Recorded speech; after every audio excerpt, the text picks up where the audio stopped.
Messieurs, chers collègues, la semaine qui s'achève a été marquée par une grève nationale et des manifestations dans toute la France, y compris dans notre département.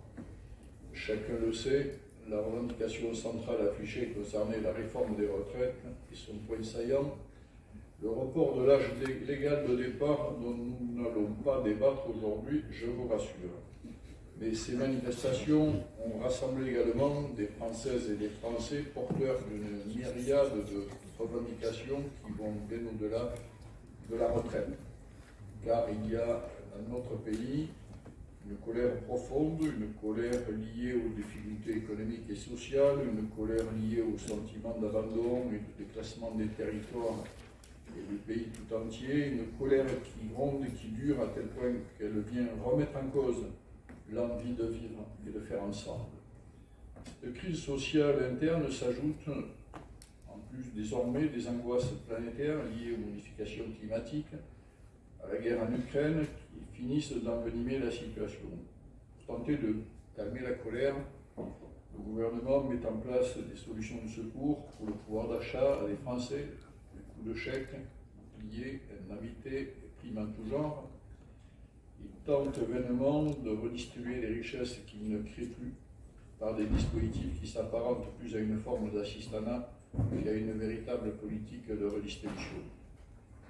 Des millions, des milliards d'euros sont ainsi dépensés, engloutis, digérés par la grogne sociale sans jamais l'apaiser. Politique de redistribution ne suffit pas à résoudre tous les problèmes, à répondre à toutes les frustrations légitimes ou pas des Français. Les solutions sont ailleurs. Bien sûr, il y a une question de régulation des marchés, l'économie globalisée, le pacte européen, mais pas seulement. La crise sociale et le malaise territorial que nous vivons aujourd'hui exigent aussi d'aller au-delà des politiques de redistribution. On viendrait de faire porter l'effort sur les politiques d'investissement. Il faut investir dans les territoires pour générer de la croissance durable, de l'emploi, de la cohésion territoriale. Investir, c'est porter un projet, c'est permettre à chacun de lever le nez vers l'horizon, c'est projeter le territoire, le pays tout entier dans l'avenir. Investir, c'est choisir d'agir plutôt que subir. Une collectivité qui investit ne s'appauvrit pas. Au contraire, sans investissement pour la création et l'entretien des infrastructures, les territoires se dessèchent et les habitants se désolent. Pour donner un cap, fédérer les populations, créer une dynamique, il faut investir. Pour stimuler l'activité et motiver l'embauche durable, il faut investir. Pour susciter l'implantation des entreprises et créer des emplois, redonner du pouvoir d'achat et de la dignité, il faut investir. Pour créer du patrimoine et générer des recettes supplémentaires, il faut investir.